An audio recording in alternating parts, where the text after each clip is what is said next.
Hello everyone, Rachel here.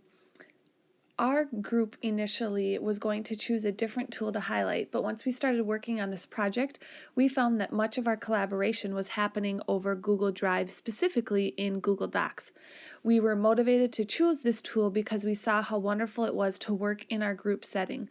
We were able to use the chat feature while working on the document together, which gives immediate feedback to one another. I am going to be looking at Google Drive from a student or learner standpoint.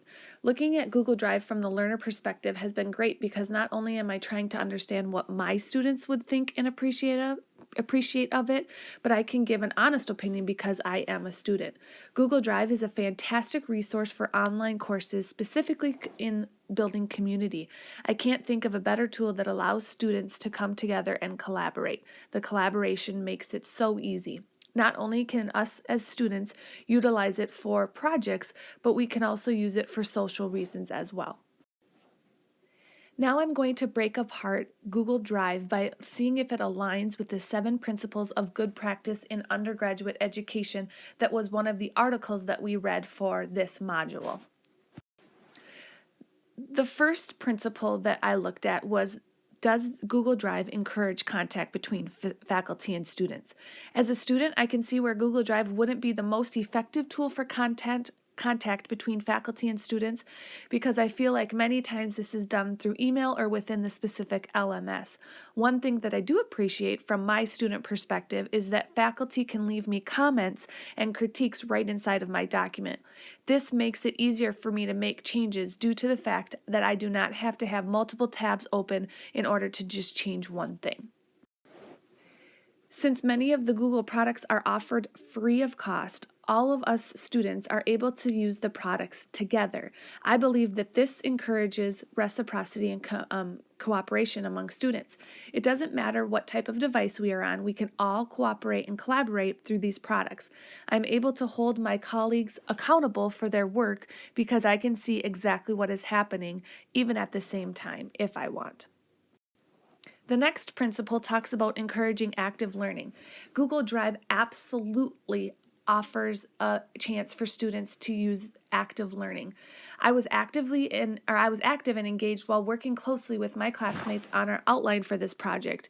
It made me be an active learner instead of someone who would just sit in class and consume the information from a professor. I had to learn the content by my active learning. It made me work extra hard to make sure I was comprehending our objectives and the articles that we found and researched. Google Drive allows immediate feedback between classmates, especially if we are on the Google document at the same time, because there is the chat feature, which makes it super easy to get feedback. If students are not on at the same time, there is also the area where you can comment, and you can comment back and forth towards one another. Students are able to sign up also for the notifications. This is one thing that I really liked from the student perspective, because then I could receive an email whenever the document was changed or a comment was made. I wouldn't necessarily say that time on task is a direct alignment regarding the 7 principles that we were looking at, but what I do appreciate from a learner's perspective is that Google platforms allow me to see a revision history so I can see which one of my group members is actively doing their part or who isn't. I think the high expectations come from the individuals who are collaborating in the document.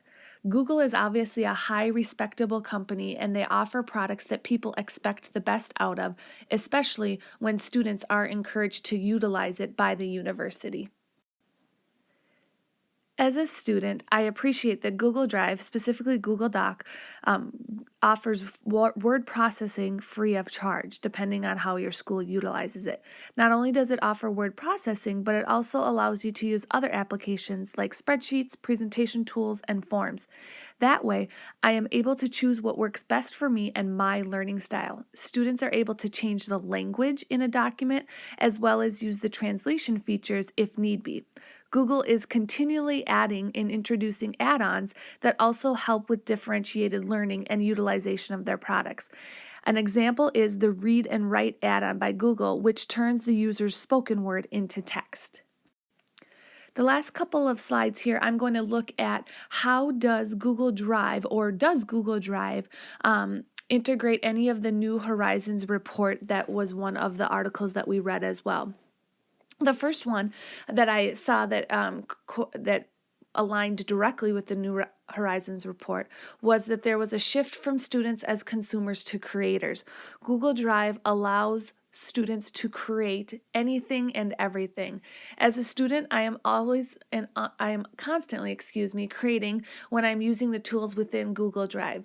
Just like the report mentions, I am creating rather than simply consuming this content. And last, I also agree that the New Horizons report said that there should be an integration of online, hybrid, and collaborative learning. Obviously, that's what we're doing in this course regarding our online learning communities course, but it mentioned in there that universities are staying ahead of the curve in best teaching practices by experimenting with online learning environments and tools that promote peer-to-peer collaboration. Many universities are now choosing to integrate Google products and the Google platform into their universities. Due to this shift in products, many professors are encouraging and highlighting Google Drive and more importantly, Google Hangout for students to collaborate. I love these features as a student. It allows me to meet and interact with my classmates, even though I may never meet them face to face.